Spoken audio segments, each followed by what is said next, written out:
Hello and welcome to the first Full Force Weekly of the new year, brought to you by GeneralsJoes Reborn.com with me, Christopher McLeod AKA Diagnostic80. For today's episode, I'm joined by the awesome Justin GeneralsJoes Bell. In this regular video series, we round up the last 3 weeks of news in the world of G.I. Joe. What is it, Justin? It's the Full Force Weekly, right? Yeah, correct. Hey! All right, Perfect. see? You just I haven't been around for months, and I can remember that somehow. It's been ages, buddy. You haven't been on for a long time. I tried to get rid of you, but you just kept coming back. Yeah. I think you were going to record this by yourself, but I jumped in and kind of ambushed you, and you were like, oh, well, since you're here. Yeah. I was literally just going to talk to myself and pretend to be Pat. It's all good. Yeah, Pat couldn't join us today, unfortunately. He is, I think, getting destroyed by work. So shout out to Pat. Did you have a lovely break? Because we didn't see you over the Christmas special or the New Year's special. But how was I was your holiday? Because it was good. Yeah, it was pretty relaxing. I had hoped to be able to join one of the year-end shows, but scheduling just wasn't being nice.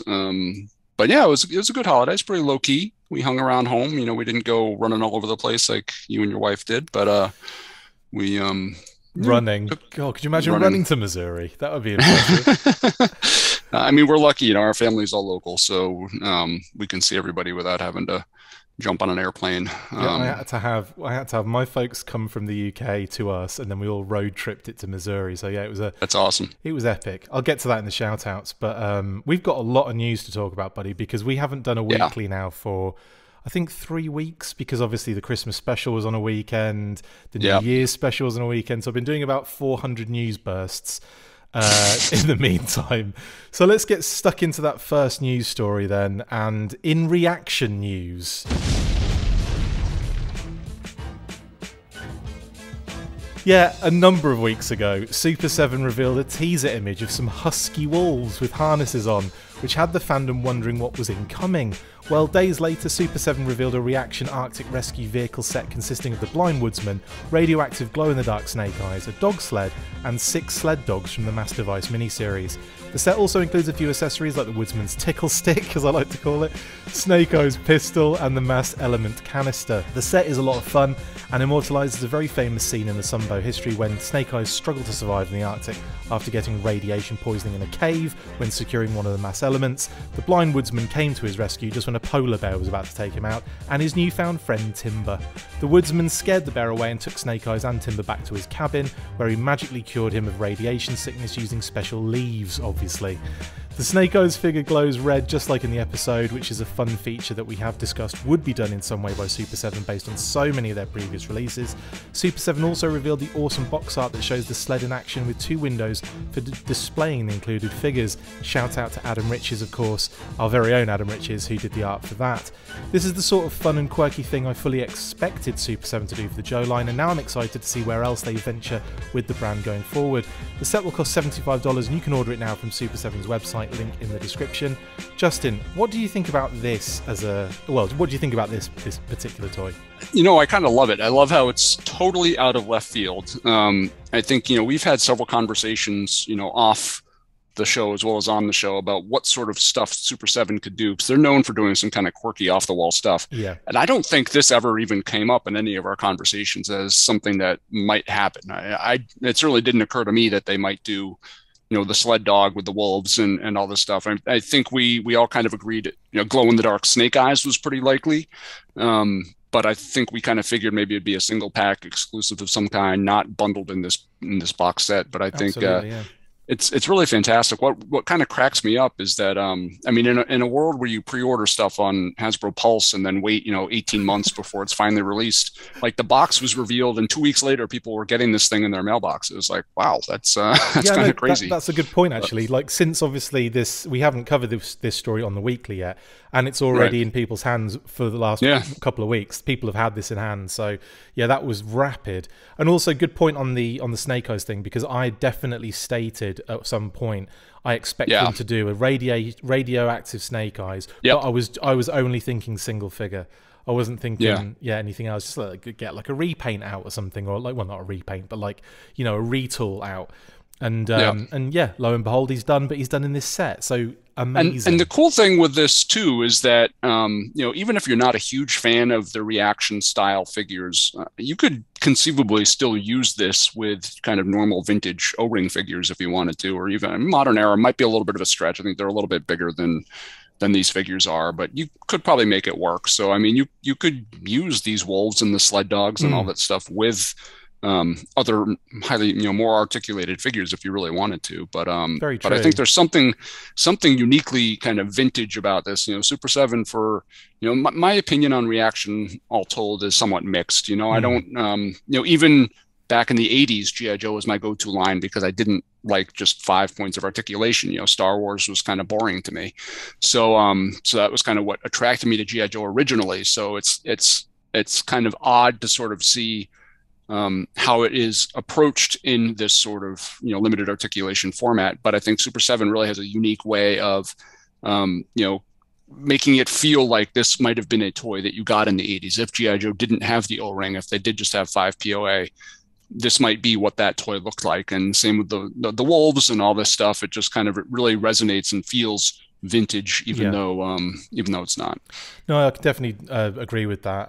One thing I will say as well, one thing I will say about the set itself is I'm surprised that Timber wasn't involved in it, because obviously Timber's actually quite synonymous in that scene and also gets rescued by the woodsman in the actual episode. So I was surprised not to see Timber in some way, shape or form in there. But, I guess maybe they're just thinking that the Timber that comes with the other reaction figure can be used in that sense. So, that also kind of, probably covers that base. In terms of glow in the dark, I did expect the Ultimate Snake Eyes to do so. And that's what I was expecting them to do. Obviously, reaction kind of makes sense from a cost point of view, doesn't it? Because they can probably churn that out a lot easier. Yeah, definitely. And I'm not sure kind of what the cost is sort of behind making something glow in the dark. I know Boss Fight has kind of tinkered with that a little bit in their Vitruvian Hacks line, and special plastics or paints or whatever. So so I don't know if it would be cost prohibitive. Although Super 7 just did it for Mutagen Man or something like that, didn't they, for an exclusive? So I think it's certainly quite possible we'll see it at a larger scale. But I wouldn't mind that. But yeah, I think this one is a little bit, simpler, less points of articulation, less joints to kind of mess with. So I think it makes sense to kind of kick it off here. And I know there's been some conversation around the fact it's not just glow in the dark, it's sort of red glow in the dark. You have to really hit it with a lot of light to get that red glow, but that's kind of a neat twist. You have to hit it with a ton of radiation for it to work. Got to put it in the microwave for about 2 minutes, but then you're good to go. Just like the real Snake Eyes. Just kidding. Don't put it in the microwave for 2 minutes. I don't think. If you do, then make sure you've got a bunch of leaves handy, just to rub him in afterwards. Exactly. Yeah, you got to be able to cure him afterwards. So do it in the fall when there's plenty of leaves on the ground, and then melt them in the microwave, and then go throw them in a pile of leaves and rub them around a little bit. Done. It'll be good. We're going to do our own how-to videos on YouTube now, Justin and I. In terms of the Super 7 reaction line, what are you excited to see? Because obviously we've seen the Games Master drone released prior to this. Bazooka in a winter jacket was released as well, revealed not too long ago. Are there any particular characters from cartoon or comics or not characters, but specific things in the comics and cartoons that you'd like to see Super 7 do? That's a tough call. I mean, they've already gone far deeper than anybody I could probably come up with. They've gone too deep too soon. I could say they've gone balls deep. I don't know if that's appropriate or not. But it's a family show. It's a family show. They that Games Master drones and stuff. I mean, that's way beyond what I thought they would do. One thing I would kind of expect to see, although granted, they've kind of focused a little bit more on the cartoon so far than the comic, but they did do a Quinn, so I could see them doing maybe like a white clown and sort of that whole sort of Bavarian circus kind of group would be kind of neat. I bloody hated that character before you go on any further, but no. I didn't see back then. I'm like I am now. I love to have action figures based on media. Everything. Yeah, and these people never appeared as action figures. They saved the day, and it was a really awesome storyline with the rescue of Outback was kind of Outback rescuing the others. But I didn't really. I wasn't a big fan of the characters either. But simply because they haven't been done before, that's rabbit hole I could see Super 7 going down. You know, Bongo the Balloon He's Bear. just going to say thing. that. Yeah, I could just see them doing that with a removable head and Candy's head underneath. Yeah, that would be wicked. If you'd mentioned, we probably have mentioned it, but I would have said like a month ago, yeah, I could see them doing that eventually. But based on these first couple of waves, I wouldn't be surprised if they did that like, you know, next year or this year. I mean, if tomorrow. The next release was like a deluxe Bongo Balloon Bear van with a removable. Yeah, I mean, that I could see it happening. You could do that, or you could do Satin's band in the van, couldn't you? Yeah. There's a lot of like cool like sets you could see them doing like as a SDCC exclusive or something. Yeah. Cold Slither. I mean, all the Zartan and the Dreadnoks with their instruments and stuff, and then the GI Joe versions of it. Yeah. The box set would be like the stage and everything. Yeah. Damn. At this point, I would be shocked if they didn't do something like that. You know, a Cold Slither box set with all the different decoed, you know, the unique looking Dreadnoks and Zartan with their guitars and all that stuff. It's going to happen. The director, going to happen. His chair, the cameras. And the Cobra Commander kicking his bum as he's like kicking him off the chair. I totally agree with that. I think there's loads they can do. We could be here all day. That's a monthly episode where we just discuss all of the deep cuts they could look at. But moving on and into the next news segment, and that is in MINIMATES news.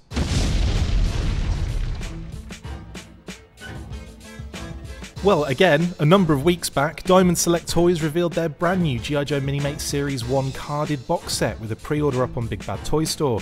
The set, consisting of Duke, Scarlet, Snake Eyes and Roadblock, all come individually carded on vintage style card backs and are packed in a full colour box.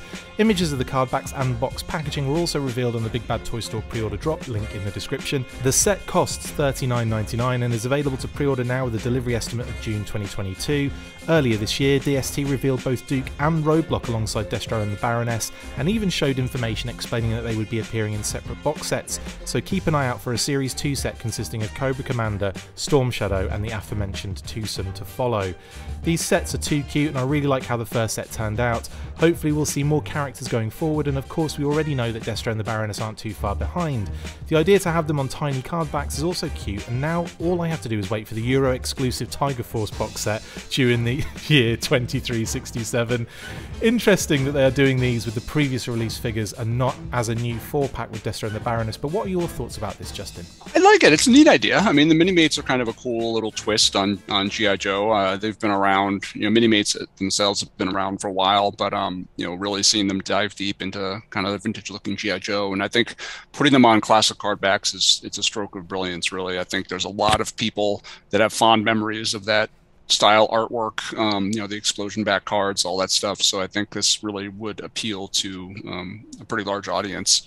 And I think doing it with Cobra to follow up is definitely a no-brainer as well. Absolutely. I was surprised they didn't do like, you know, because they'd revealed the first set had come out and that was like a 4-pack. Yep. And when they revealed the other 4 characters, I just assumed they'd all coming together, not realizing that the little things at the bottom said they'd be coming in separate packs. So you're kind of getting like almost like a reissue of the first 4 characters mixed in with these, which is, you know, it's cool. Like you'll have multiples of them, I guess, if you go that route. But I'm kind of like quite. I suppose like you could, if you missed out on that first set as well, you're still going to get those figures. So that's another kind of upside of it. But I think they look really cool. And I was really surprised with how good the Transformers Minimates turned out, like the recent ones, because they were always like, you know, you'd see them in Toys R Us or whatever, and I'd kind of look at them and think, oh, they're cute, but like I'd never really buy. You know, there was Aliens and there was what else did they do? Well, all sorts. They had all sorts of licenses, didn't they? Yeah, there's tons of them. Yeah, Aliens, Predator, all those kind of ones. And I'd see those and I'd be like, yeah, they're fun, but I'm not really my bag. But when the Transformers ones dropped, I was like, oh, they look really good. And then the Joe's ones like were revealed, and I was like, actually, these are pretty cool. So I'm quite excited that they're going to be obviously doing more of these, and obviously, you know, we've got this isn't like, you know, 2 more sets coming, which is really cool. Right. Yeah, I think some people don't really appreciate kind of the design aesthetic to Minimates and stuff like this, where you've got to, you know, how do you emphasize the key design elements of the character, but in this sort of, you know, more 2D format. And I think they do, you know, Diamond Select is a really great formula they use to make that, you know, to make it look like the character, but, you know, fitting that Minimate style. I think it's really great, and these look like they've got a lot of potential to be cool. Absolutely. Well, I mean, you know, there's not really much else to say other than what kind of characters are you looking forward to them doing? Obviously, I know the answer to that. Oh, I'd love a hit and run or something like that. That'd be great. Yeah, but yeah, I mean, obviously they're going to do a lot of the big names first, but I think like a Zartan could be really cool. You know, Major Blood. And there's definitely some interesting stuff they could do. I'd be curious how they do a Major Blood, whether or not they give him like a different right arm or just kind of a deco to represent his cybernetic arm. I don't know. Be interesting to see. I bet it'd be different. They'd be silly not to do something like that. And so really like these, really excited for them, and a very nice looking little box as well that it comes with, almost like a little green footlocker kind of package, which is kind of cool. Yeah, it is cool. Speaking of new product, and this is one that I didn't get a chance to really news burst when it dropped information wise, and that's in ThreeZero news.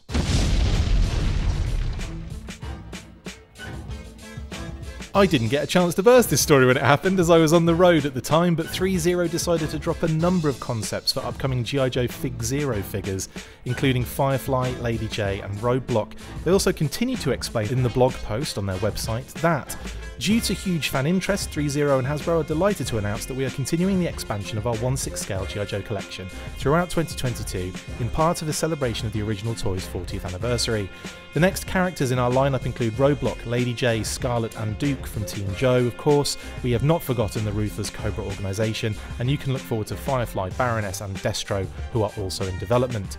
ThreeZero also featured concepts for their first two figures of Snake Eyes and Storm Shadow, which have both seen multiple releases already. I was really impressed with all of the ThreeZero figures so far, so knowing that they have many more planned going into 2022 is very exciting indeed. It's crazy to think that most scales are being catered for in the brand currently, and I'm happy that the 12-inch scale is being represented in such a fresh and exciting way with these awesome figures.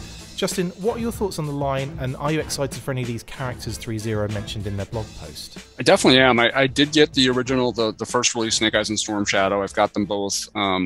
Quality is great. I love them. You know, very well done. You know, initially I kind of got Snake Eyes and Storm Shadow because, you know, to be honest, I kind of figured they might be a one and done. You might get Snake Eyes and Storm Shadow, and that might be it. I don't know if I don't know if I'm going to go whole hog into getting the whole collection. I mean, they're like $200 a piece, something like that. So they're not cheap. And, you know, display space being at a premium, you know, starting a collection of 12-inch figures is going to be a challenge. But I think I'm really looking forward to seeing what ThreeZero does with the characters, especially somebody like Destro, who's got a relatively unusual sort of design aesthetic. See how they approach that. I know I'm a big fan of what Sideshow did with Destro with his trench coat and stuff like that. So seeing what ThreeZero does is definitely something I'm looking forward to. And Firefly, too, I think there's got a lot of potential. I know the artwork they showed, he looks very classic. So that might be kind of what we're looking for, what we're looking at. But he still looks really cool. And interestingly, it looks like Roadblock, they kind of went with the 86 design over the original, you know, tank top design. But yeah, I think there's a lot of potential for some really interesting looking 12-inch figures. And, you know, between Classified and Super 7 and Mezco and ThreeZero, it's getting a little insane and ridiculous. So I mean, it's getting a little busy in a good way, of course, but yeah, it's pretty incredible what has happened in the past couple of years. I mean, people say, you know, why do a movie? You know, why, you know, you besmirched the name of Snake Eyes or whatever in the Hollywood film. But I think because that film was coming out, it gave Hasbro the opportunity to perhaps sell this internally to their own corporate leadership, saying, we've got a movie. This is our opportunity to expand, you know, the G.I. Joe brand. And by getting that opportunity to kind of get the ball rolling, you know, in conjunction with the Snake Eyes movie, I think has proven that there's still some value in collectors, you know, in collectors' desire to own these characters, which has now snowballed into this humongous sort of product line that I think we should all be very happy about. Yeah, it's hard. It's hard, isn't it? Because obviously you've got like so many different. Like I got this way with Turtles a few years back. I was kind of like a Turtles completist, right? And it was getting to the point where it was like DreamX had the license, NECA had it, there's like Mondo had it. Basically, it was all over the place, and it was all like they were all like big figures, like expensive things, and you know, Mega Blocks. We you know, got all the Mega Blocks figures. It was Playmates. There was so much reissues and all sorts. And it got to the point where I just had to stop. I'm like, I can't do this anymore. Like, I literally had to just go, right, that's enough now. Even that, even a couple of like kind of third-party things they were doing, like they did a amazing Krang, third-party Krang, and so like it just got to the point where I was like, I was just absolutely done. And it kind of feels a little bit like that with G.I. Joe at the moment. I'm happy that it is like that, because it just shows you that it's in a similar place that Turtles was a few years. Well, Turtles is still, like, you know, with multiple different licenses everywhere.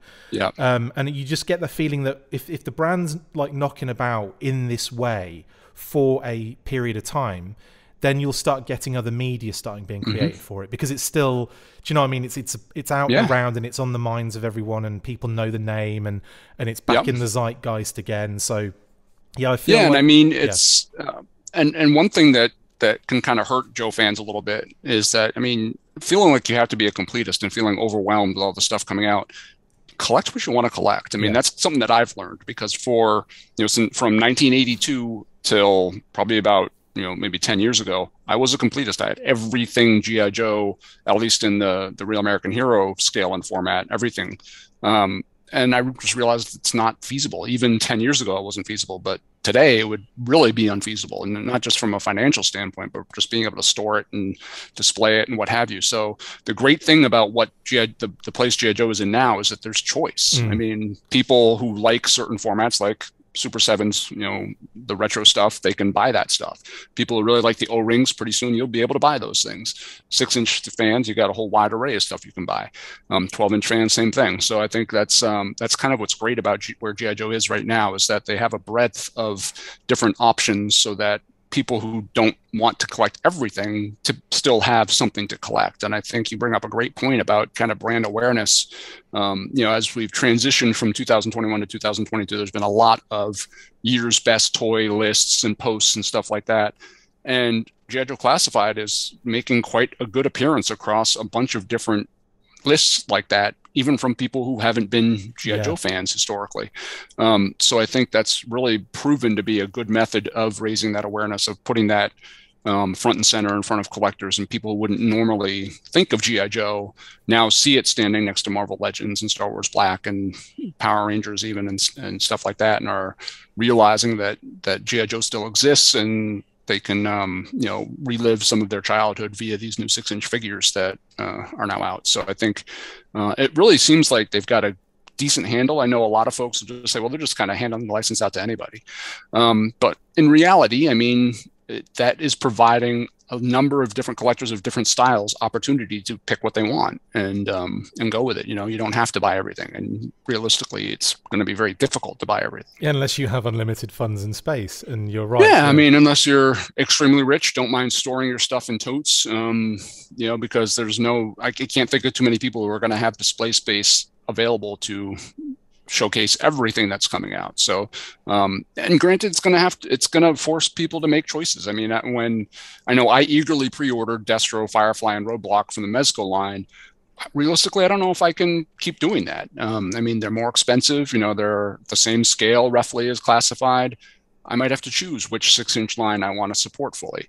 It doesn't mean I won't get the occasional Mezco figure here and there, but I'm going to have to make some choices, and that's kind of the average, a fact of life. I mean, like the average collector, like there's no way they can do everything at all. It's just impossible. You have to have a huge amount of disposable income kind of coming through to be able to do that. So I don't think there's any pressure necessarily on forcing collectors to kind of do this stuff. No. But I definitely agree with you. It's that kind of the option of choice there is so good. Like I said, for me with the Turtles, I stopped collecting all of it and just focused on one little aspect of it. And there's the same with G.I. Joe. Like I've kind of really I've just basically said, all right, it's going to be Classified for going forward, and that's pretty much it, because it's just it's vast. And like last year was bonkers. Last year was absolutely unreal. And then you get to that point where you see how many pre-orders you've got, and you just think it's just untenable. So and I think I think a lot of people will come to that. If they haven't already, they'll probably come to that that situation themselves. They will. But I must admit though, like what Mezco and what ThreeZero have been doing with the Joe brand has been friggin' awesome. Like that's the thing as well. Like it makes me kind of upset that I can't be getting everything that comes out, because you know, I'm thinking, like, oh, there's some really cool stuff in there. There's some really cool stuff that ThreeZero are doing, incredible stuff that Mezco are doing. But the other thing is, as well, is, like, you know, you're getting this similar kind of, you know, Destro, Roadblock, Firefly. ThreeZero is going to be Destro, Roadblock, Firefly again. You know, you're getting Snake Eyes, Storm Shadow and everything. You're getting Duke, you're getting Cobra Commander, you're getting Scarlet. So, you know, it's great for those, you know, like, I know there are a lot of collectors that just collect one character. And for them, it is like probably the most... well, it depends what character you collect, but for the core character collectors, it must be like absolute dream world. I'm looking at Diana Davis, who collects just Duke at the moment, and she just must be loving it with all the Dukes that kind of floating around in different, you know, in different lines. So well, that's basically ThreeZero. The actual like concepts we kind of brushed over them, but you're right, like they look really cool, and I'm kind of interested to see how they do Lady J as well. And I think Scarlet was mentioned, wasn't she, at some point? Yeah, Scarlet and Baroness. Yep.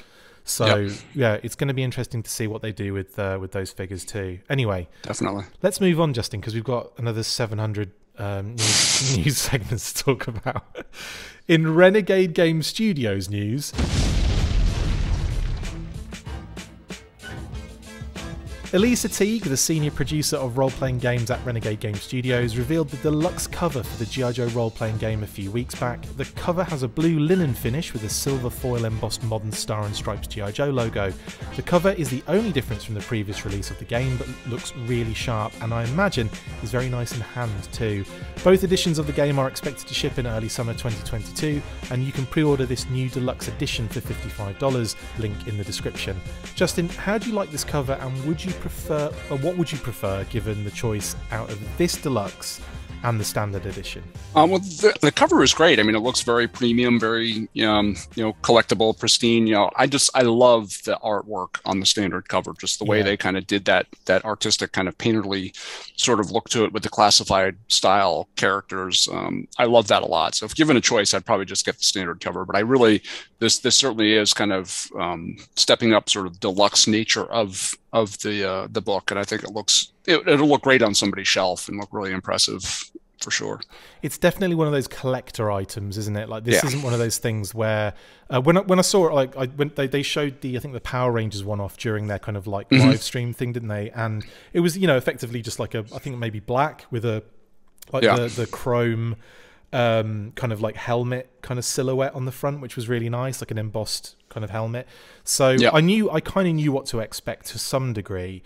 But like it's nice to see that they've gone with that really nice foil looking shiny Star and Stripes logo. Yeah, I think it looks really great. And it's interesting that this does seem to be sort of the adopted new G.I. Joe logo of sorts, the Star and Stripes combination. It's you know, you're kind of seeing that. I feel like there was a conversation at Hasbro where they said we need a logo for G.I. Joe that they can use in the same way that they use for Cobra. Because it's got to be that one and done, identified just by looking at it, boom. Yes. And I think like for a while we had the Rock logo in with the eagle with and the shield, which kind of, you know, it served its purpose, but it felt like it was part of that movie universe and not. Yes. And even though they used it on FSS figures and they used it on all sorts of different figures, didn't they, in the future going forward, it still, to me, it felt like it was in that movie universe. So I'm kind of glad they rejigged it and gave us this.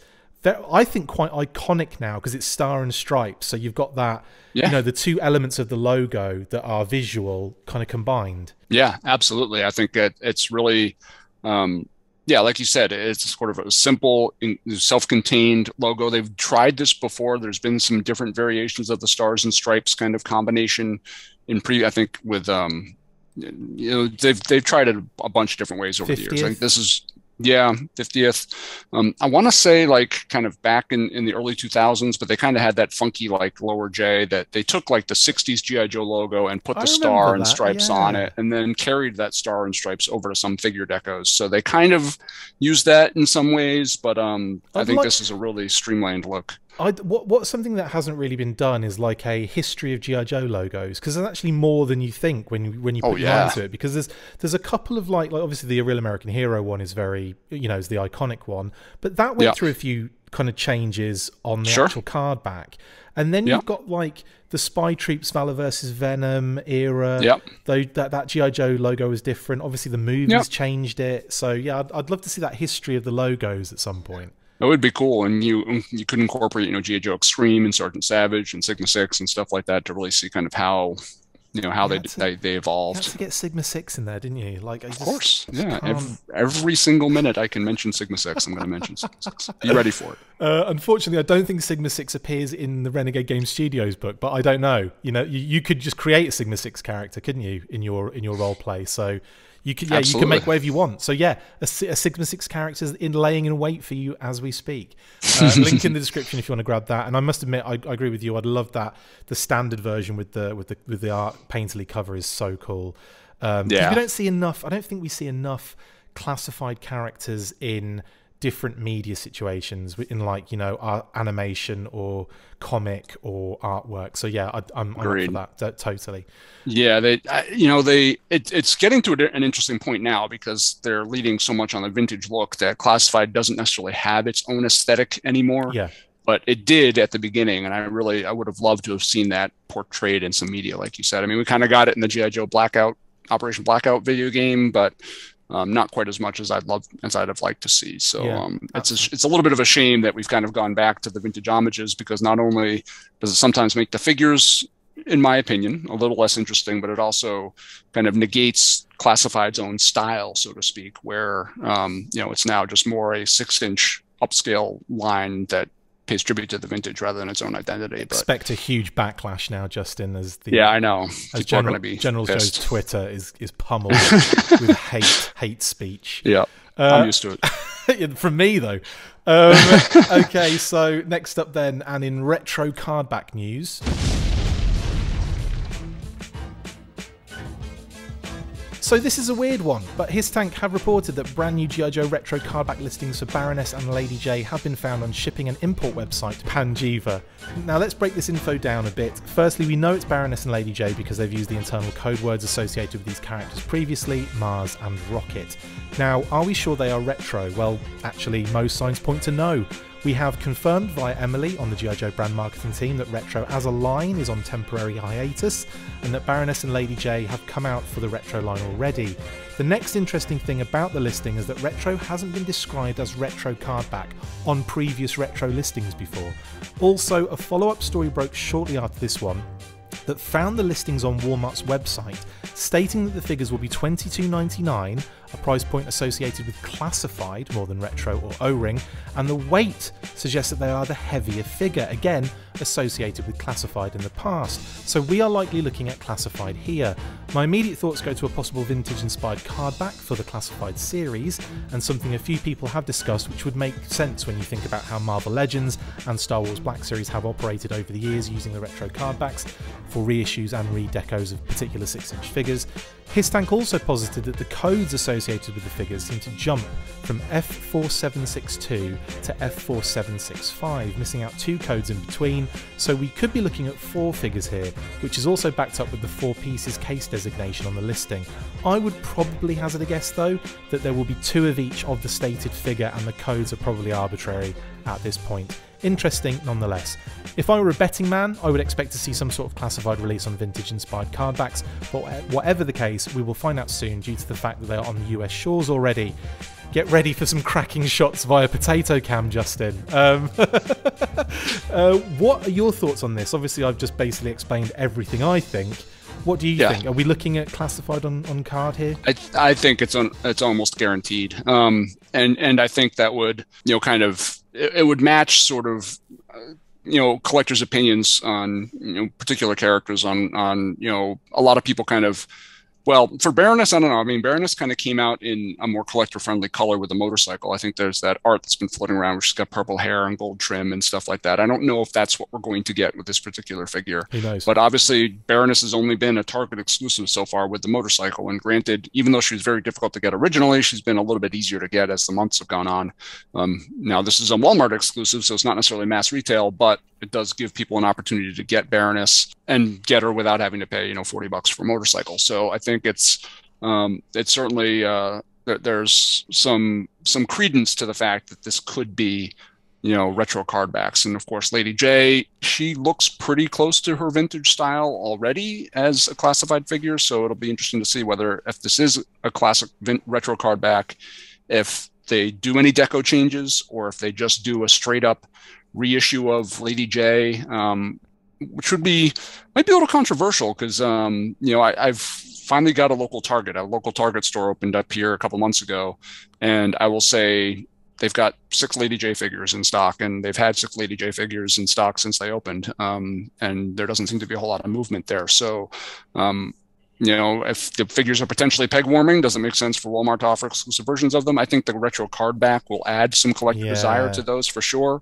So I'm not quite so worried about that, but I do hope they kind of use this as an avenue to perhaps, work in some figures that might have been more difficult to acquire. I think there's a lot of potential for good stuff here. A Firefly that looks more like the vintage Firefly now that we've got the classified Firefly. My hope, I don't know if it's a hope, but in my mind, the retro card backs would be a perfect opportunity to do those heavily retro inspired figures while still giving classified an avenue to do some of the more unusual things in the main line, like Cobra Island Roadblock, like Firefly, characters like that, and like the Cobra Trooper even, that doesn't really closely resemble the vintage version. And then they can save some of those vintage versions for this kind of format. That would be kind of the perfect scenario in my mind.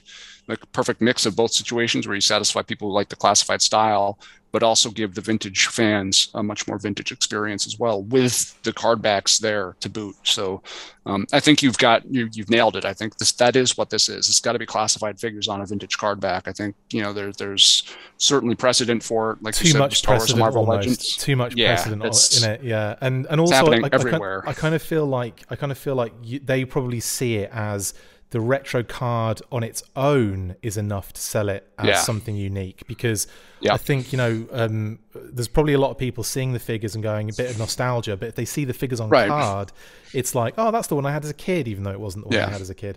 But yeah, like I think I've got a feeling they're going to be deco changes minimum. And I don't mean to interrupt you. I'm sorry, but I know with the other retro card figures that they do throughout, Marvel and Star Wars and everything, they typically do have some deco changes. It's not necessarily always obvious, because I know they just announced. Sometimes it's improvements, isn't it? Like they'll improve the face, paint and the face, and technology. They recently released like a Venom that was inspired for the Spider-Man animated series on kind of a retro card, and gave him some animated highlights or whatever to make him look like he stepped out of the animated series. So they could even be doing some stuff like that. I mean, they've all got cell shading on them. Lady J with cell shading. It'd be interesting, because I mean, the G.I. Joe cartoon didn't have a whole lot of that, or I mean, they did. It was cell shaded. It's cell animation, but way more subtle. I'd be interested to see. Yeah, it was really subtle. So it'd be really curious to see how they approach some of that stuff. Whether I'm just looking at kind of you sent along these notes, and I'm looking at the art for Baroness and how she's kind of got this purplish blue sort of highlight to her uniform that kind of simulates the black. I mean, could they do stuff like that? You say that actually links to another story we'll be talking about later, and also another story we'll be talking about later links to the next thing I'm going to mention, and this is probably a good place to get Gung Ho in his blue gear, isn't it? I think that's a no-brainer. Yeah, I think that's going to happen. Yeah, Gung Ho in his more familiar kind of teal colors, I think it's an absolute home run. But and that's exactly what I'd be talking about, because we got what I think is a very cool sort of military, darker hued Gung Ho in the classified line, which looks a little bit more realistic than the teal color. But then you can satisfy the vintage purist by putting that vintage inspired Gung Ho in a line like this. I think it's the best of both worlds. And the other story I'll hold off on, and that is a Baroness related one, but it's something you mentioned there about maybe doing her in a blue color. And that is something that we'll see later on as we get to the later stories that there's a possibility that might be, you know, an actual thing that happens. But let's move on from the retro card backs. I think we're both in agreement there that it's more than likely going to happen. And let's move into a story that links that gung-ho thing I just mentioned, and that's in classified artwork news.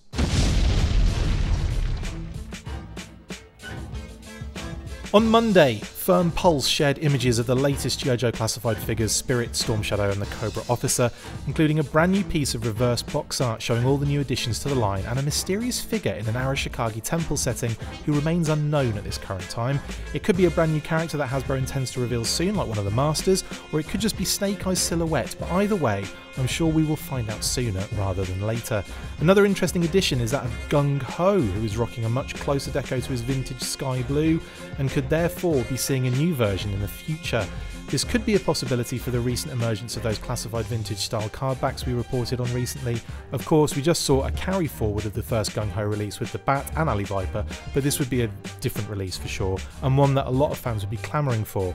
It's always exciting to see the updated art, as it does often give us some clues, some fun clues to look for, so hopefully we will see these new additions in the line very soon. Justin, what were your thoughts when this first appeared? We all got excited, I know we all messaged each other, but what were your thoughts when you first saw it? Well, I loved it. I mean, I love seeing the new artwork.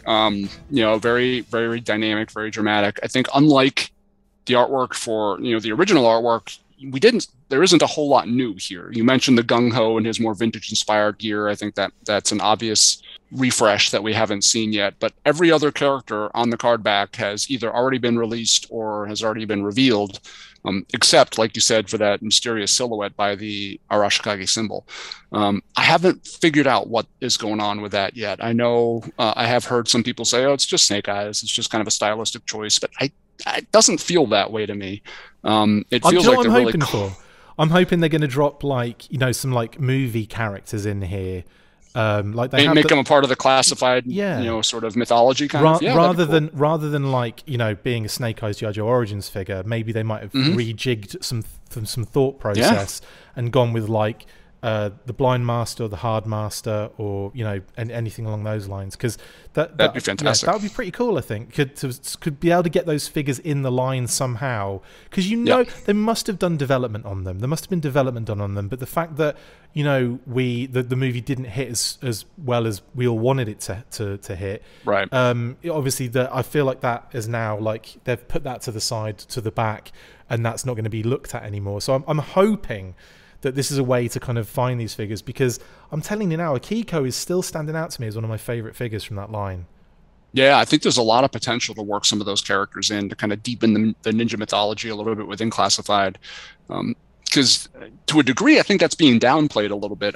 I classified as very much focused on sort of the modern military aesthetic. And yeah, we've gotten the red ninjas, but they're very kind of tech-oriented red ninjas. They're, you know, they don't really look like your standard ninja.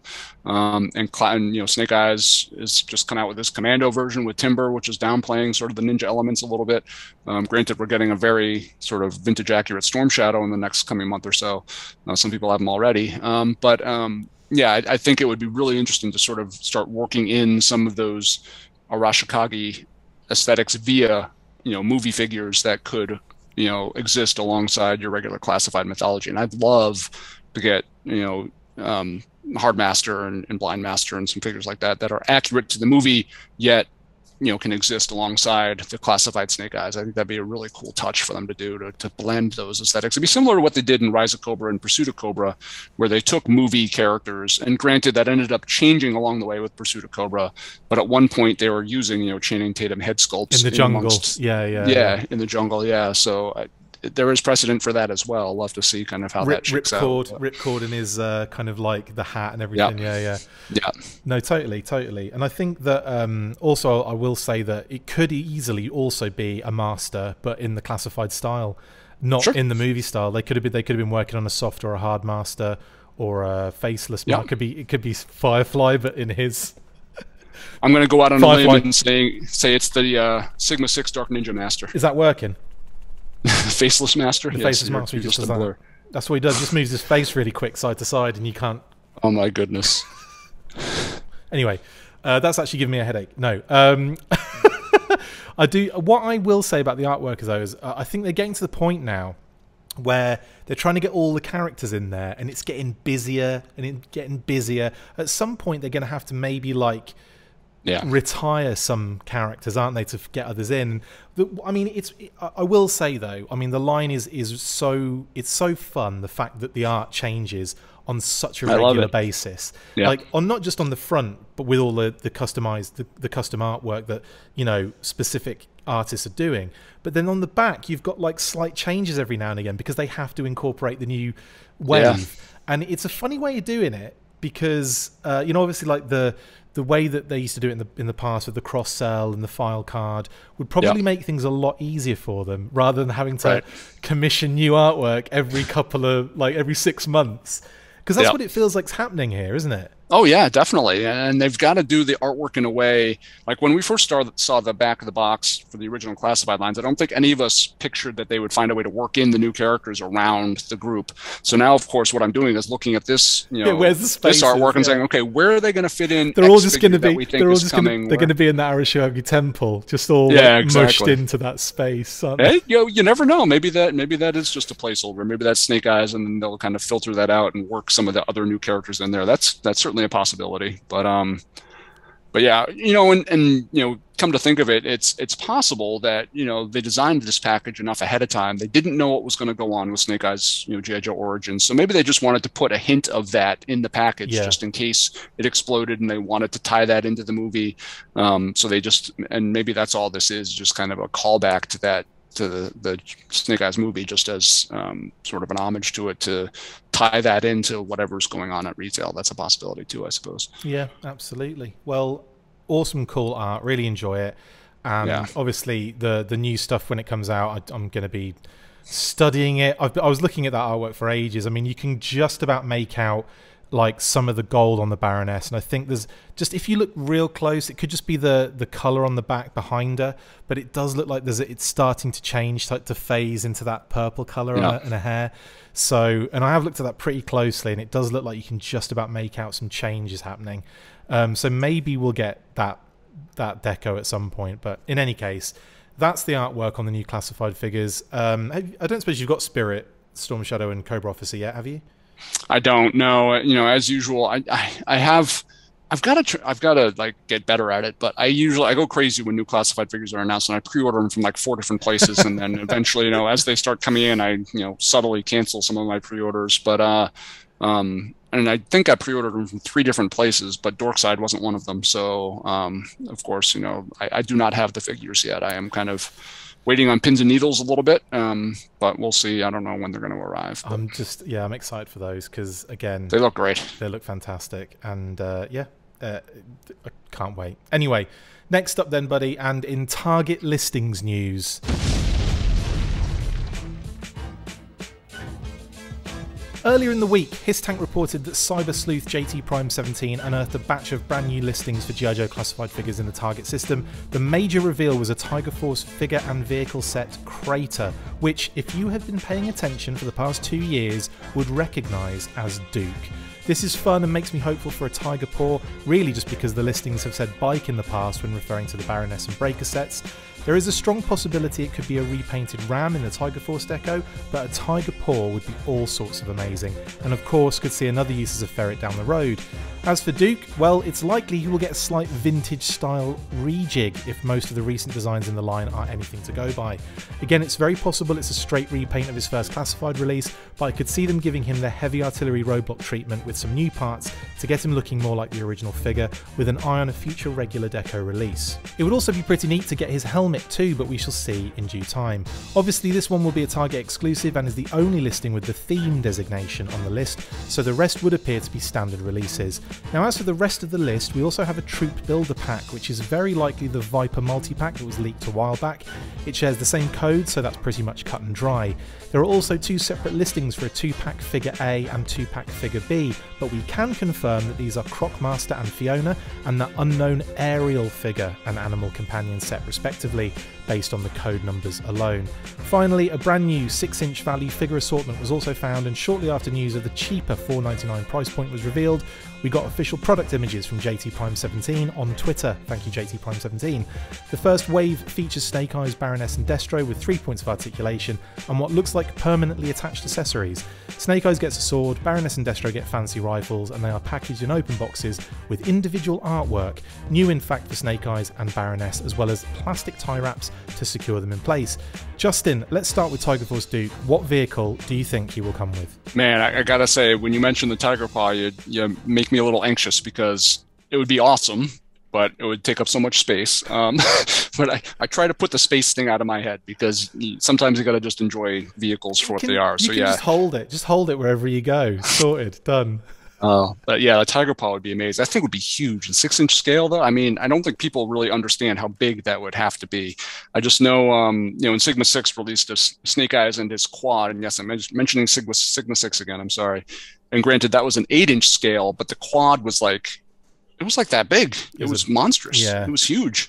So Ferret, especially with that kind of long red cannon, or Tiger Paw with the long cannon on the side, I mean, that'd be a pretty big vehicle, but I think it would be really, really awesome. They'd have to split it in half to package it as well, probably, wouldn't they? Or it would have to be, otherwise it'd be a big blocky box. It's going to be a big box, I think, if they do that. Yeah, they've done stuff like that before. Star Wars, especially, they've done vehicles that had kind of that big square box, and they could certainly do that. I don't know. I mean, yeah, you're definitely right. It does not say bike; it says vehicle. Yeah, which leads me to think it's not just a Ram repaint. But it's a Tiger Rat. It's a Rattler in the title. Oh, jeez. But hey, yeah, the Tiger Paw probably makes the most obvious choice. But and I think you're spot on too with the idea that they're going to give him slightly new parts so that they can go back and then do a normal deco, perhaps in that retro card back line or something where he looks much more like the vintage 84 Duke. I think there's a lot of potential there. It just makes sense, doesn't it? Like everything you say, everything falls into place. And the Cobra, obviously the Ferret, you know, to be able to do a Tiger Paw, a Ferret would just make so much sense. So yeah, I think I'm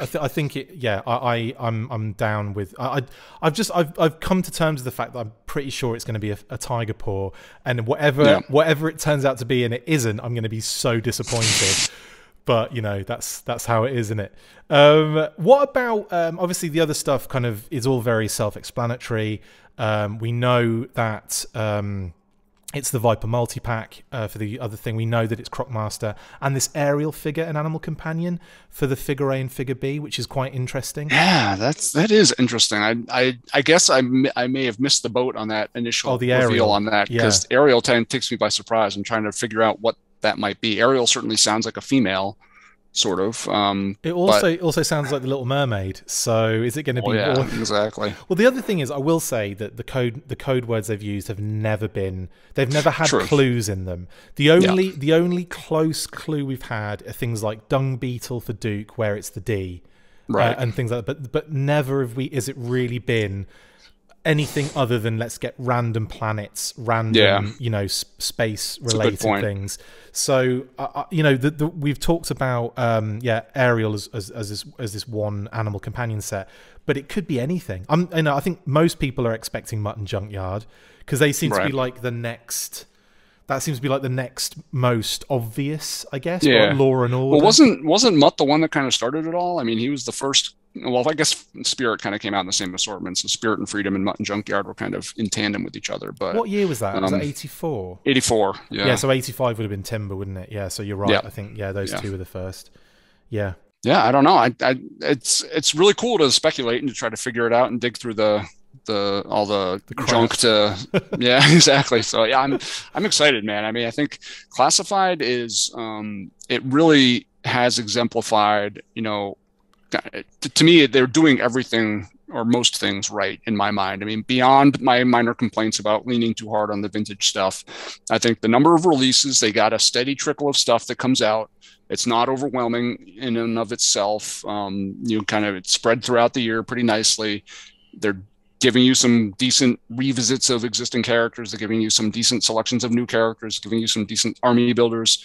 I think they're really doing a great job kind of, staging and releasing and kind of planning out the classified line in general. And I think that gets overlooked sometimes. People focus on the individual figures themselves and don't think about kind of holistically how the entire line is being handled. And I think in spite of the manufacturing challenges and stuff like distribution challenges, I think they're doing a great job kind of spacing the releases out. Of course, I say that, on the eve of getting, Bat and Alley Viper and Storm Shadow and Spirit and Cobra Officer kind of consecutively over a period of a few weeks, kind of this big burst. But, who knows? I think we all know there's quite a bit of other stuff still in the works for 2022. Lots. And also something that kind of cropped up out of this is a classified value assortment. Now, my goodness, we've got official images. Thanks again to JT Prime 17. Obviously, the news burst a couple days ago, and it was like, here's the listings, and then it was, here's the price point, and then the next minute it's, here's your images. It's like, wow, okay. Yeah. That's the kind of reveals I like. It's like you get the video out for that, you get the video out for that, and you get the video out for that. You gave me a couple of hours in each, so I appreciate that, JT Prime 17. Now, the images obviously show Snake Eyes, Baroness, Destro, and Baroness. Now, let's point out her first. She's in blue, and she's in that blue that we've seen the Core Ninja figure assortment Baroness in, that kind of dark hint of blue almost. That was one of my theories there. Seeing that, I was like, are we looking here at the retro card back Baroness in terms of deco? Yeah, I mean, it's possible.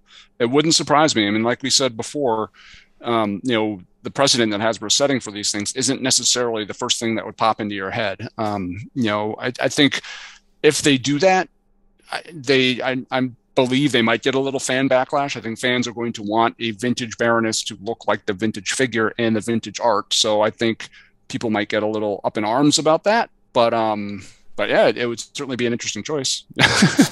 In a way, yeah, I mean, the existing Baroness looks so close to the vintage version anyway. I mean, I don't know. Mint on card collectors are probably going to want a black suited Baroness with their artwork.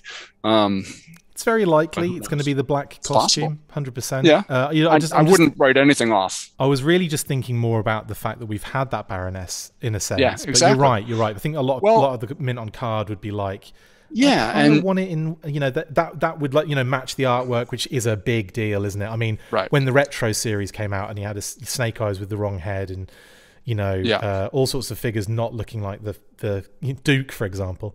Yes. Then like there was the precedent. We keep talking about the precedent that Hasbro has set, but their vintage homages so far have not really been geared towards completists, towards you want every version of this character on the retro card. It's been much more like an opportunity for repaints and deco changes and stuff like that. So maybe this will be the same thing. Maybe instead of saying you're going to get the entire 84 run of G.I. Joe on retro cards to hang on your wall, it's going to be like, well, we want to do a redeco of Baroness. Let's put her on a retro card, similar to how they do with Marvel Legends, where you're not necessarily going to get a whole run of your favorite characters on those retro cards, but when they want to do a certain Iceman, they put them on a retro card, or a certain Storm, they put her on a retro card, to mix in with your existing collection. So that might be what ends up happening. I think one thing is, though, people who get those retro cards from Marvel Legends, I think, might be much more interested in the loose figure, where I think the people who are interested in those retro cards on the G.I. Joe side are much more interested in the sealed figure and kind of the presentation of the package and the figure, I think. And we'll see what happens. Totally. But yeah, and what do you think of these like value figures as well? Like, I mean, obviously 3 points of articulation, bit of crash and bash. Nothing too fancy, classified aesthetic, but I mean, kids stuff, and I mean, what are your thoughts? I think it shows that Hasbro has at least some commitment to the G.I. Joe brand. They're releasing stuff for kids. My only concern is that they really don't have any accompanying media or anything to support it. Kids these days who would be buying a $5 low budget 3 points of articulation figure with weapons stuck in their hands, they're not just going to go into a store saying, I want a G.I. Joe figure. They're going to need exposure to the brand to understand what G.I. Joe is. I mean, kids, this is geared towards clearly probably 6 to 10-year-olds, if a little bit lower, and without media or anything kind of telling them that G.I. Joe exists and is cool, they're not really going to be interested. So I don't have a lot of confidence in sort of what they're going for here. I don't think it's going to do very well. But I'm glad to see they're getting it out there in hopes that maybe they can build awareness for the brand. But they really, if they're going to start being serious about offering this kid product, they got to get some media out, something to bring other exposure beyond a movie that didn't do very well. And other 6-inch toys that are already existing on store shelves. I feel like we've been overdue an animated series for so long as well, or like, you know, the live action thing, and just we've been overdue an animated series for a long time. So hopefully something along those lines is coming very soon. Yeah, I mean, yeah, that's all we can really talk about at the moment on that. So let's quickly tie up this episode. 2 more stories to go, Justin, but they're all pretty quick ones. In Hasbro news.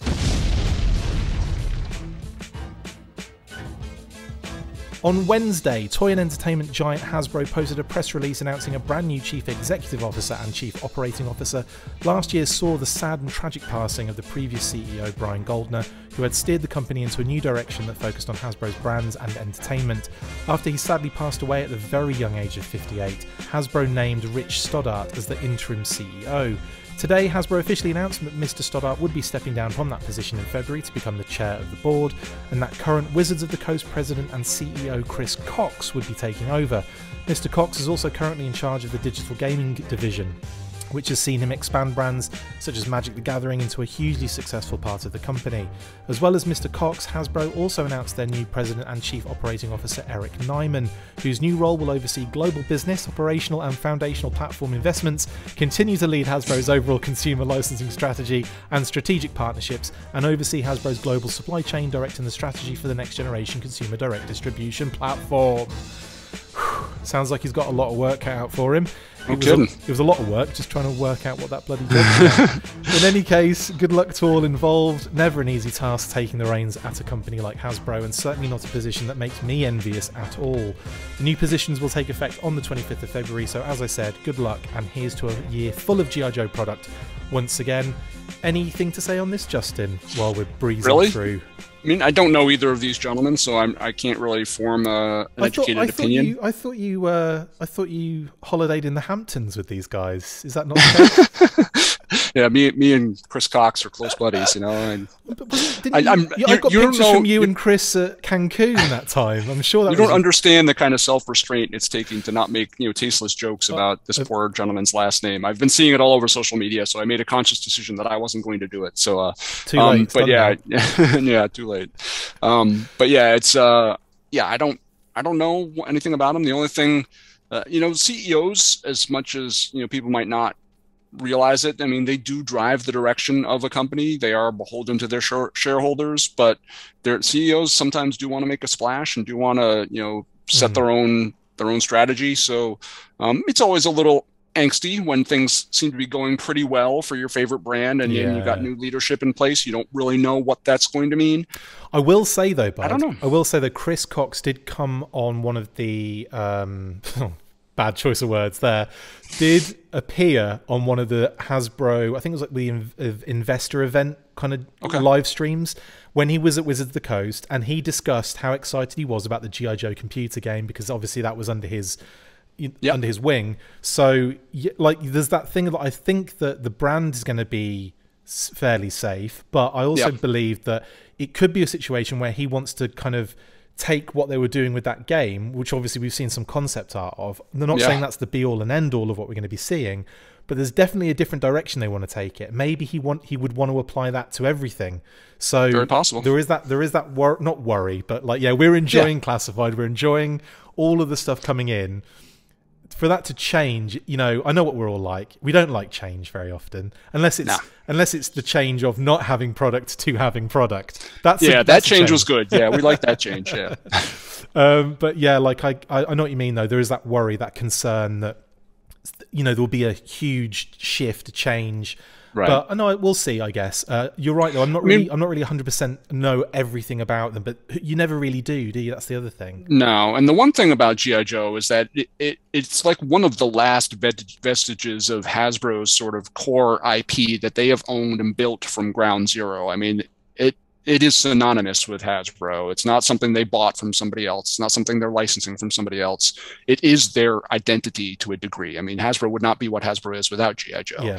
And you would hope that history remains intact even through these changes of leadership. And Alan Hassenfeld is still, I would imagine, I think he's still on the board of directors or whatever, or the shareholders, and still involved in some of those discussions. And I know he has always been a very vocal proponent of G.I. Joe. So I would hope that things are going okay. And as always, as long as sales are good, which they certainly seem to be, I would think that would trump everything else. So I think in that way, you go to a lot of these online retailers, a lot of past product is sold out. It tends to move at a pretty steady clip once it's available for pre-order. So I have some confidence that I think they're reaching the right balance. And unlike in years past, with the 25th anniversary, it seemed like they got a little bit successful, and then all of a sudden they released like 300 figures in a year.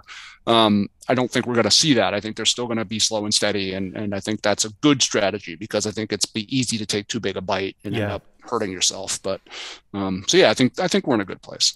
And then I guess that leads us to our last news story of the episode, Justin, the biggest episode we've ever done in terms of news, in terms of news segments, I think, and that's in Toy Fair news.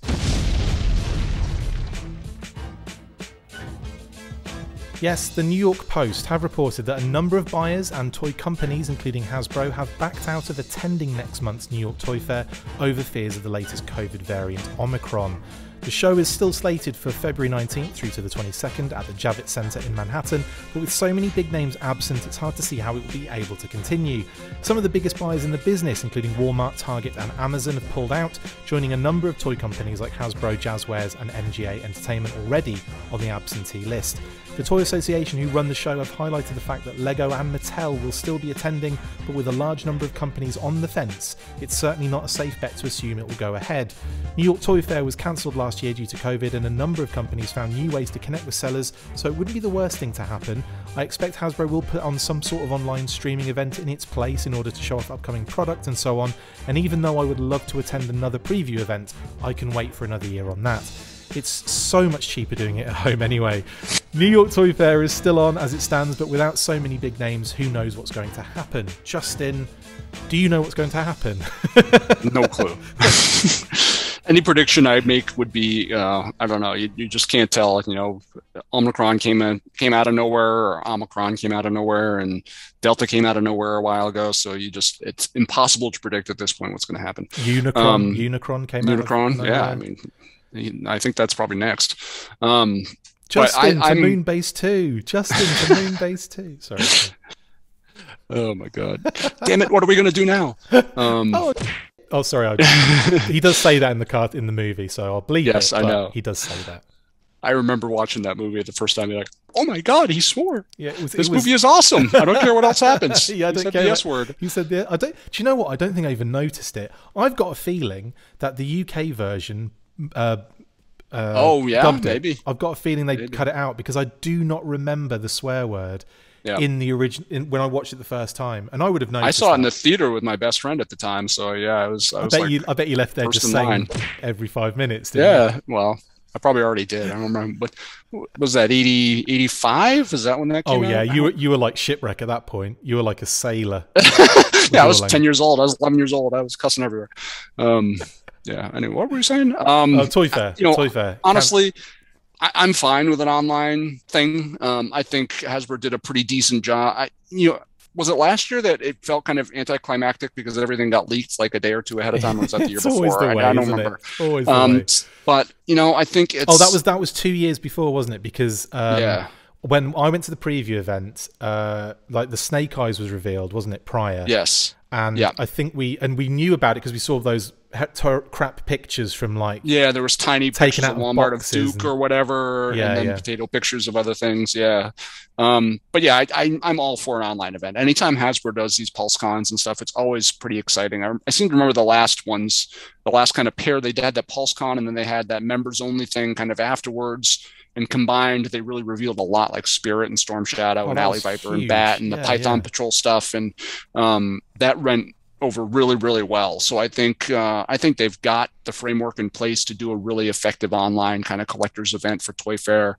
Of course, what a lot of collectors don't realize is that that's not what Toy Fair is supposed to be, or that's not what it used to be. It was a chance for buyers to interface with companies, but it clearly has been kind of morphed into a press event, and I think that's I think we'll see that. I'm pretty sure that even though Toy Fair is canceled and Hasbro's backed out, I'm sure they prepared a bunch of stuff for it.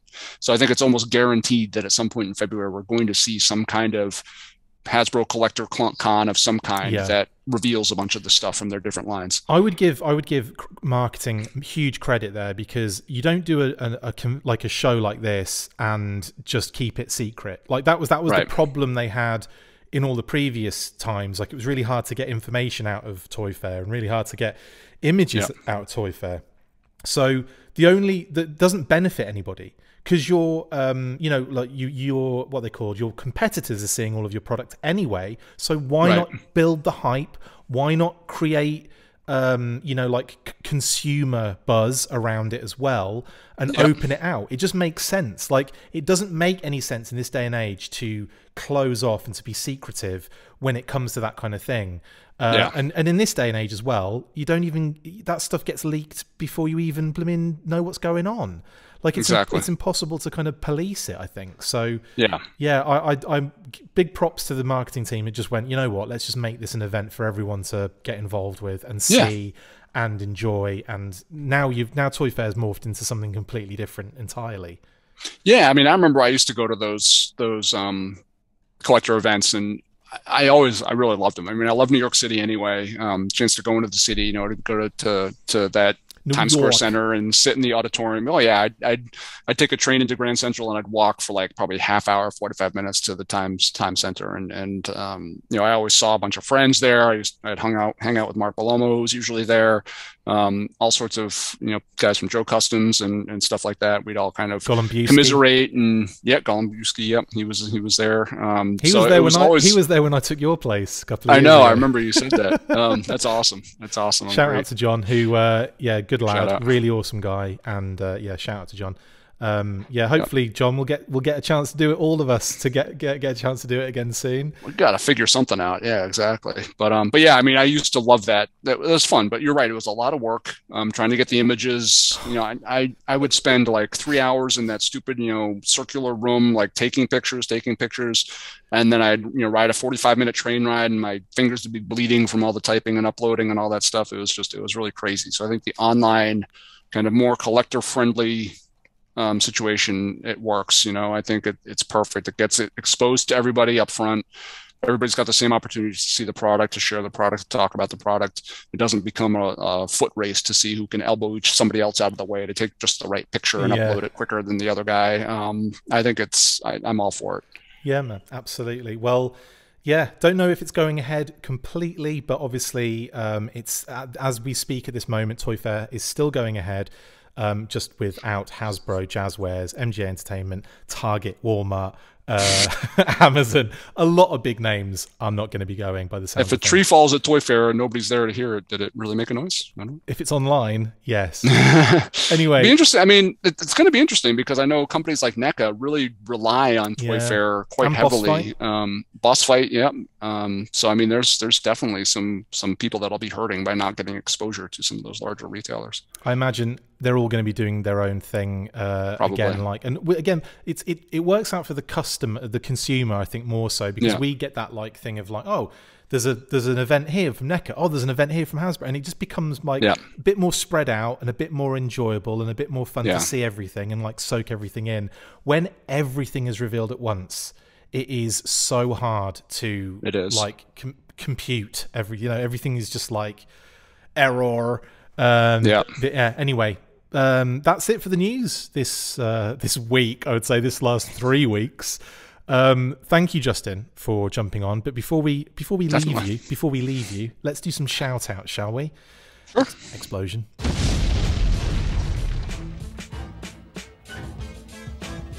You can go first, buddy. Go ahead. Take us through shout outs.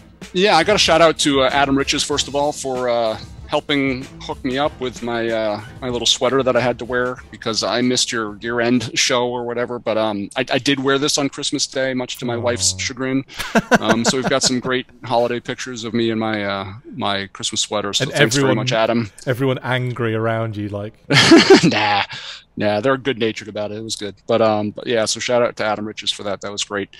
Also, a little bit of shout out to Hasbro a couple of weeks ago. I know this might be a sore subject for you, Chris, but I'll explain later. Yeah, you can explain later. But Hasbro was kind enough to send us a holiday mailer of all sorts of great GI Joe stuff. I'll try not to go into too much detail because I don't want to make Chris upset. But it included a bat and an alley viper, which obviously.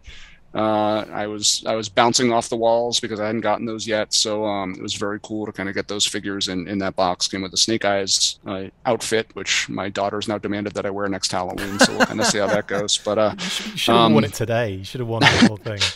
It had Super 7 Reaction Baroness. It had one of the cube kind of paper Storm Shadows, Cubles, right?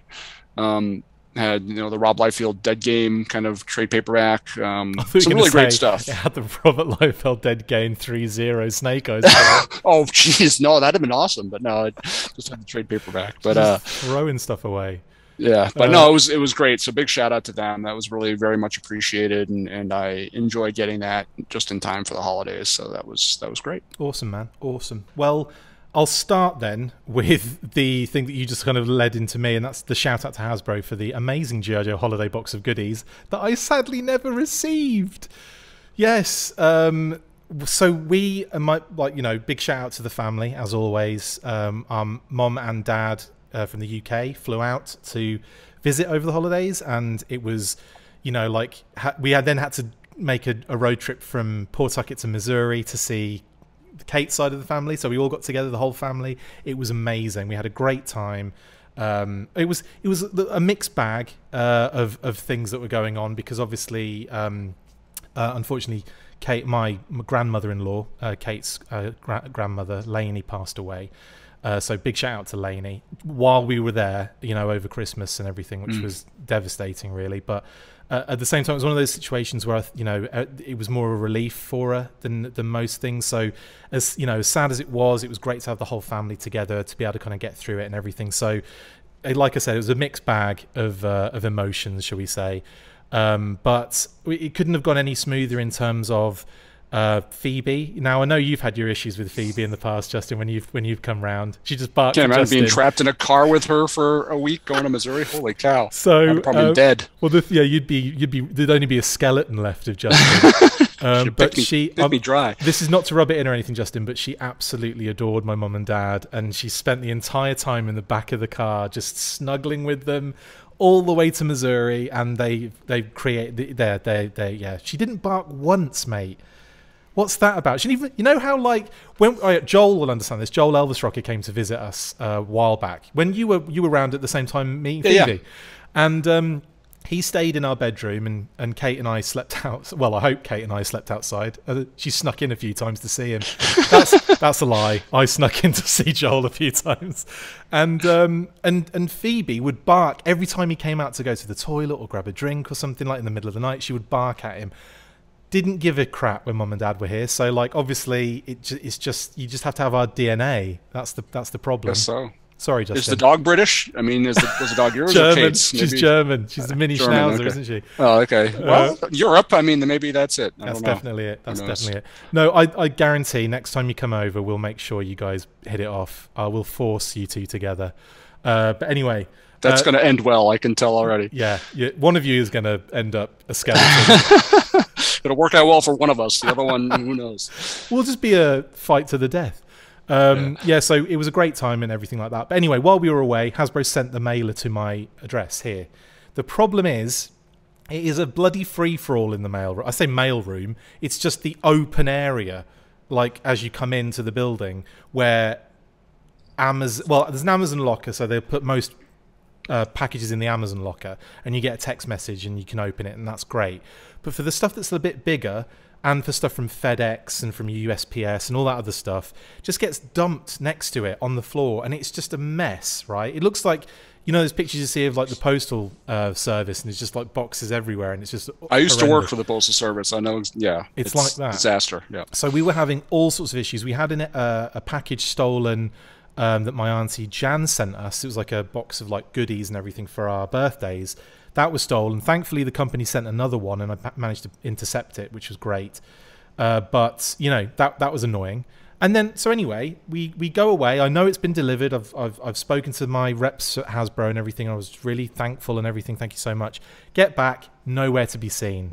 I'm like, oh my God, I bet it's been stolen. Go to the front office. Guess what? The office at our apartment complex, very, very unhelpful. Can't really do anything. And I'm kind of sitting there like, what on earth is going on here? Where no one takes FedEx don't take responsibility. Hasbro, what are they going to do? They sent it, you know, in good faith. The company won't do anything about it. That we live like the apartment complex. It's just an absolute show. So I was really down because like I missed the opportunity to do the unboxing, which I usually do, and you know, and I really appreciate them sending me that stuff in the first place. I tell you now, I did not angrily email Hasbro and go, you've got to send me another one at all. So what I did actually say was, we're looking into seeing, you know, whether it's been stolen. It has. But I basically said to them, I understand, so don't worry too much if, you know, you can't send anything else, and left it at that. So it's very, very doubtful I'll see that at any point, which is a shame. But you know what? Like, I'm not going to complain because you know, it wasn't something I was going to have in the first place. So it's, you know, I'm not losing out on anything other than the awesome Ali Viper bat, Baroness Super 7 figure, Ted Game, all the cool stuff in that box.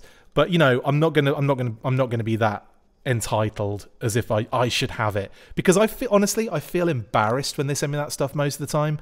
I'll get that box and I'll look at it and I'll go, what have I really done? Honestly, well, you know, you do so much. How do you think I feel? I mean, I barely update my website anymore. I show up on this podcast every once in a while, and here I am getting all this stuff from Hasbro. I'm like, thanks. No, but you're for all my hard work that I'm not doing anymore. You have done the hard work in order to I suppose, do it, so I suppose. Yeah, it's legendary status in your case. I've been grandfathered in. All right, you got tenure. You got the key to the city. You got all. I'll take whatever I can get at this point. Yeah. So shout out to Hasbro anyway for sending that through. I really appreciate it, and I'm just really sad that I couldn't do anything about it. I couldn't do any unboxings or anything, and yeah, that's just how it is. Yeah, man. That's life. If I'd known that was going to happen, I would have forwarded mine to you, so you could have done the unboxing video and everything. I would have stolen the Bat and Alley Viper back. Of course you would. Let you at least do the unboxing. Yeah. And on, like, it's all good because obviously I was away the whole time. It was hard enough doing the New Year's special, the Christmas special, the news burst. I still did those with folks and the family around. I'm just like, guys, shut up for a second. I've got to do this. This is important work. In the middle of opening presents, stop.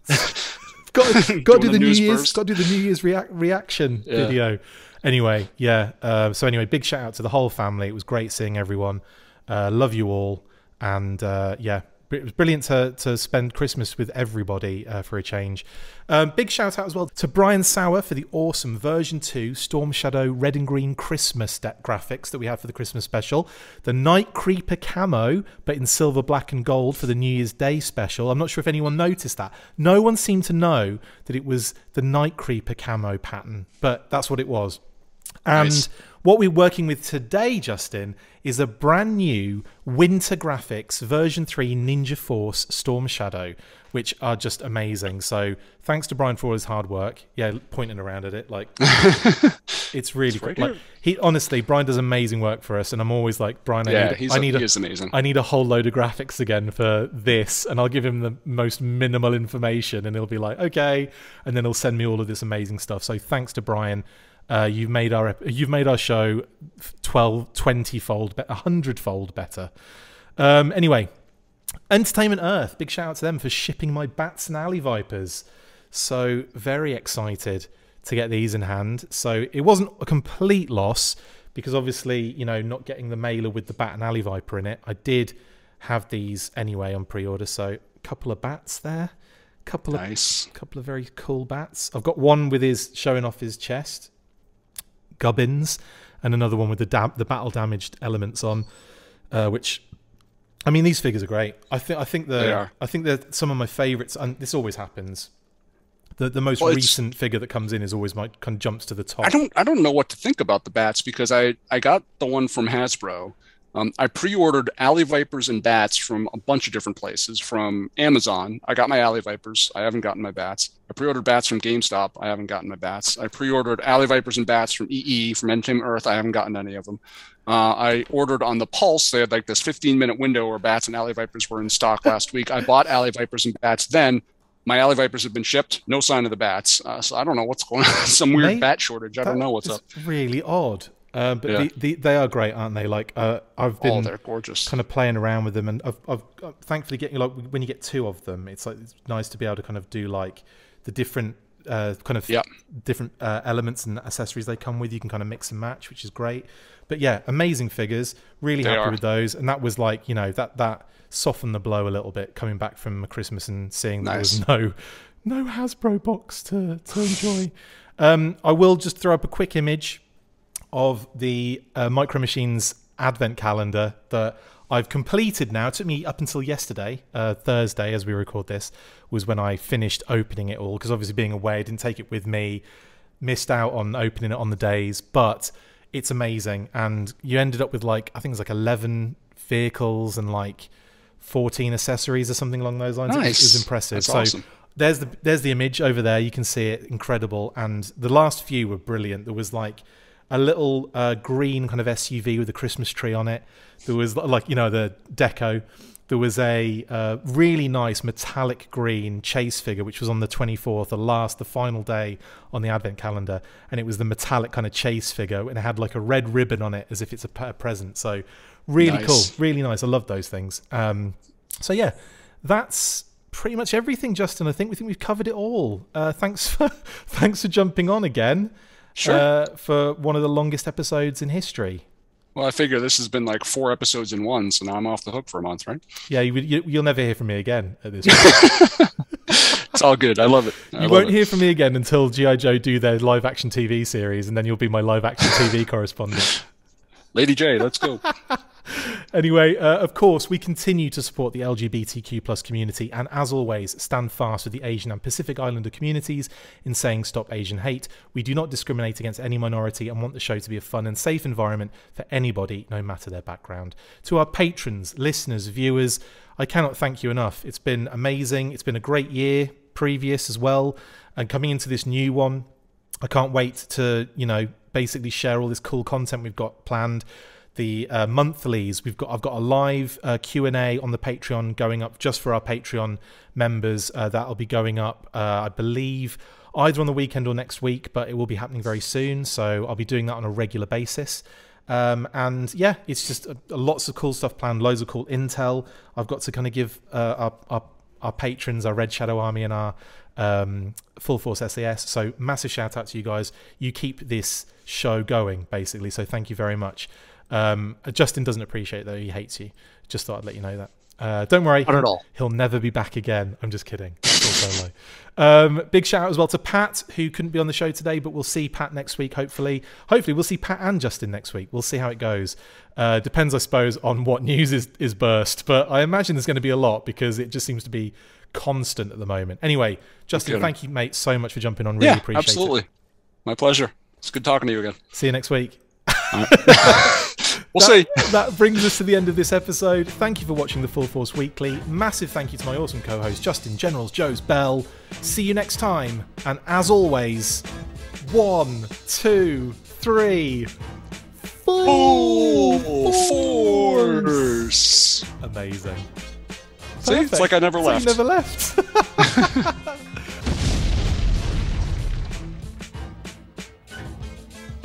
Make sure you get involved with the discussion by liking, sharing and commenting on these videos, and as always you can keep up with the show after listening by following on Twitter @TheFullForce, liking the Facebook page facebook.com/TheFullForce, and if you would like to contact the show you can message us on either of those platforms with feedback and questions. We also have a Patreon page, so if you want to show your support for the show, see your name up in lights on these videos, or enjoy exclusive bonus content, then check out patreon.com/TheFullForce podcast, or click on the link on any of the posts this podcast appears in. Full Force.